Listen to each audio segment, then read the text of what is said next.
ନା ତମେ ତ ବଡ଼ ଲୋକ ଭଲ ବଡ଼ ମନ୍ଦାର ବଡ଼ ହାତ ସିଏ ଆଗେ 5 ପକେଇ ଦବ ବୋଇଲା ବେଳକୁ ଆଉ ଗୋଟେ ଭାଇ କି ଦେ ଆଉ ଜଣେ ମାପି ବୋଇଲା ବେଳକୁ ସେ କ'ଣ ହେଇଯିବ 4 ହାତ ବଳକାଟା 5 ହାତ ପାଇବା କଥା ନା ସମାନ ହେବନି କ'ଣ ହେଲା ଏଠି ମାପ ପାଇଁ ହାତ ବ୍ୟବହାର ହେଉଥିଲା କିନ୍ତୁ ମାପ ଭିନ୍ନ ହେଲା କି ଭାଇ ତମର ହାତ ଯେତିକି ମୋର ହାତ ସେତିକି ନୁହଁ ସେତିକି ନା ତେଣୁ ଏ ମାପଟା ସବୁବେଳେ ଠିକ ହେଲା ତାପରେ ଚାଖଣ୍ଡେ ମଧ୍ୟ ଅଛି ମାପ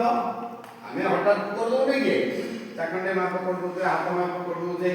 ଏବେ ସିନା ତମେ ଖେଳୁଥିବ ଆମ ବିଲବାଡ଼ି ଖେଳିଲା ବେଳେ ଆମେ ସବୁ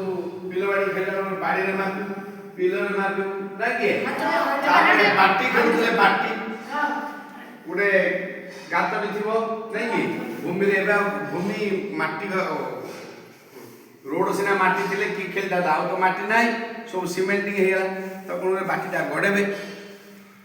ଯିଏ ପାଖ ଥିବ ଡନ୍ ଖେଳିବା ପାଇଁ ସିଏ ଦେଖୁଥିବ ହାତେ ଚାଖଣ୍ଡେ ଆଙ୍ଗୁଲ ମାପିକିରି ସିଏ ଆଗ ଆରମ୍ଭ